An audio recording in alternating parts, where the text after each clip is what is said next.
جب ماں چلی جاتی ہے نا تو صرف ایک انسان نہیں جاتا بلکہ پورا گھر خالی ہو جاتا ہے۔ دیواریں تو وہی رہتی ہیں، گھر تو وہی رہتا ہے، لیکن گھر کی رونق چلی جاتی ہے، گھر کی محبت چلی جاتی ہے۔ پہلے ہر دکھ چھوٹا لگتا ہے کیونکہ ماں کا سہارا ہوتا ہے، لیکن جب ماں چلی جاتی ہے نا تو پھر چھوٹی سی تکلیف بھی برداشت نہیں ہوتی، پھر ہر مقام پر ماں کی یاد ستاتی ہے کیونکہ اب پھر دعا دینے والا کوئی نہیں نہ ہوتا۔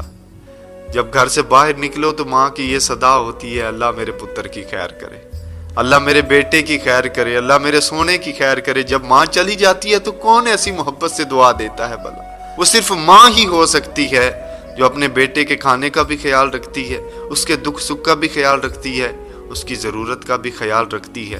ماں کے جانے کے بعد یہ خوشیاں بھی عجیب لگتی ہیں۔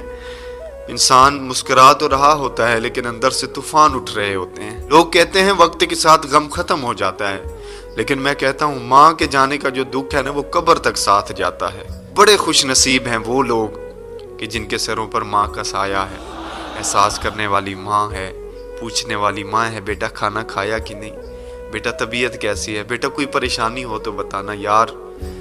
ماں ہے تو قدر کر لو، جاؤ ان کے پاس، ان کے ہاتھوں کو چوم کے، ان کے پاؤں کو چوم کے ان سے باتیں کریں۔